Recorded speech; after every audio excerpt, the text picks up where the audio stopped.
Sudahlah, aku tidak mau melakukannya lagi. Aku tidak mau. Aku malu dengan teman-teman di sekolah. Mereka sengaja menghindar. Aku dianggap tak pantas bergaul dengan mereka. Aku dianggap tak sekeren mereka. Baju dan sepatu yang kupakai tak sebagus anak-anak pecinta boyband itu. Semula aku menanggapinya acuh tak acuh, tapi lama-lama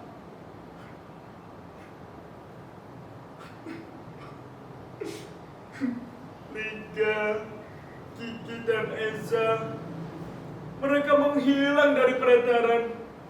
Mereka tak mau lagi bersahabat denganku lagi.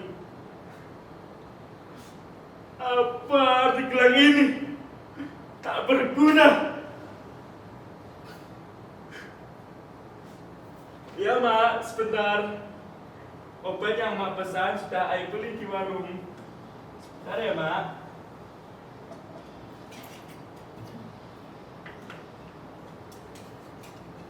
Ini mak.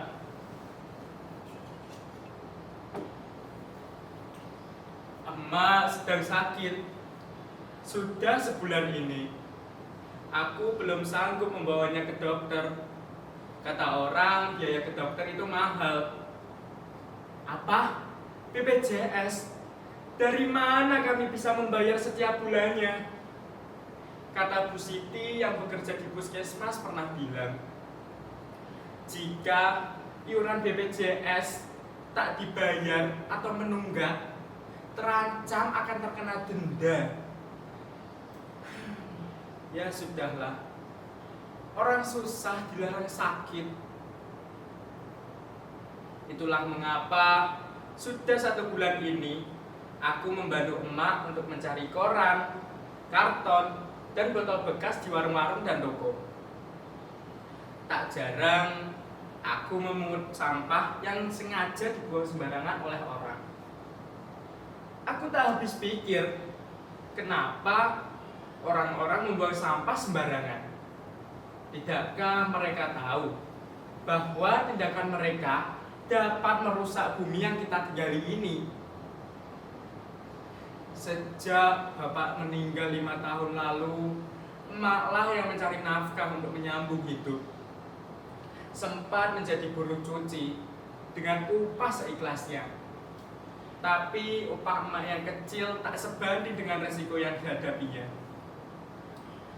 Bagaimana tidak, jika pakaian itu luntur atau rusak, emak harus menggantinya 2 kali lipat.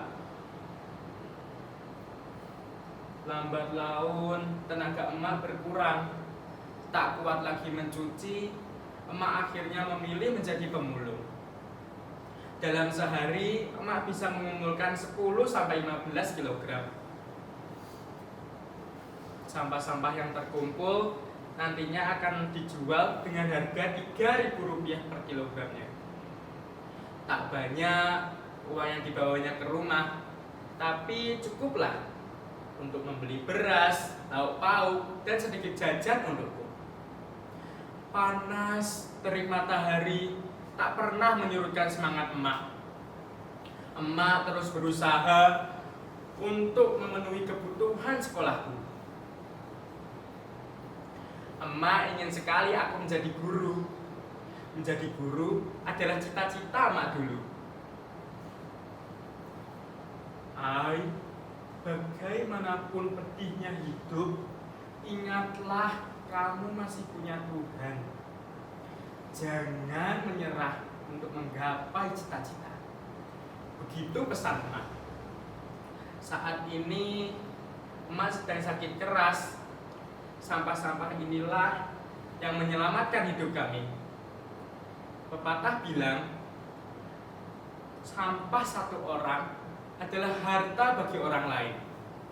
Dengan sampah-sampah ini, aku masih bisa sekolah, makan, bahkan jika ada uang lebih, aku bisa membeli uang internet. Aku bisa membeli pulsa internet. Lihatlah langit biru itu, Aini. Di sanalah matamu harus memandang.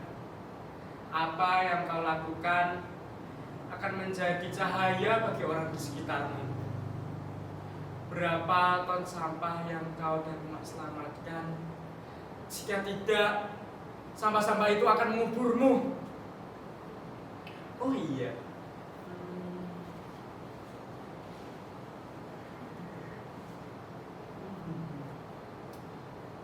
kalian pasti bertanya-tanya, kenapa aku bisa memiliki handphone ini? Iya kan? Kalian pasti curiga karena aku anak pemulung. Baiklah, aku akan sedikit bercerita bagaimana aku bisa mendapatkan handphone ini. Jadi, dalam rangka 17 Agustusan tahun lalu, Pak Lurah memintaku untuk mengumpulkan teman-teman dan mengikuti lomba gerak jalan. Awalnya aku ragu, tapi aku ditunjuk untuk sebagai ketua regu. Kami berlatih sangat keras dan akhirnya kami menang. Sambil memegang kumisnya, Pak Lurah bilang, "Ai, Bapak bangga, jempol untuk kamu.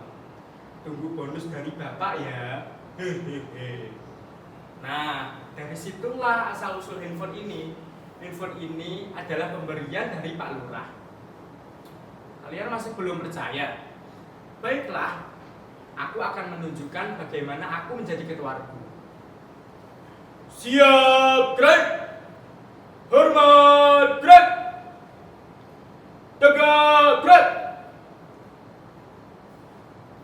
Langkah tegak maju, jalan! Henti, gerak! Variasi, variasi.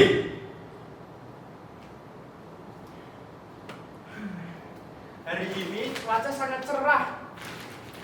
Aku sangat bersemangat untuk merealisasikan rencana-rencana.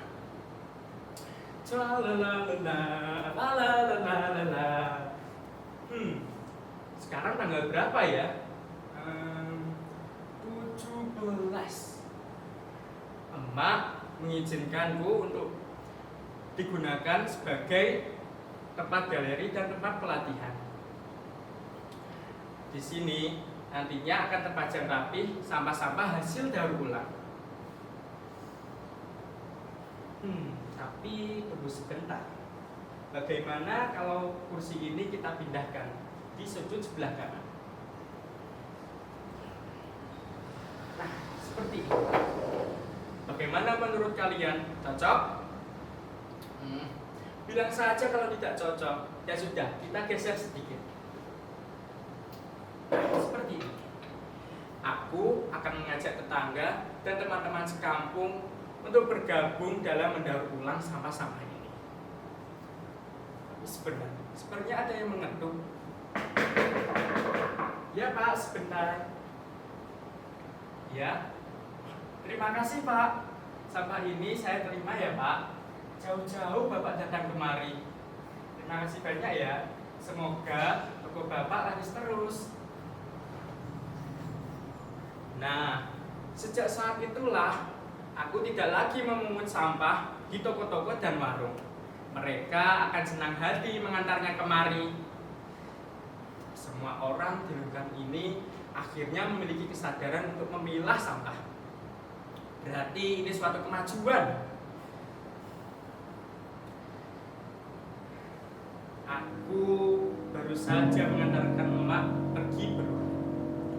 Penyakit emak sebenarnya membutuhkan penanganan khusus, tapi emak bersikeras ingin pulang.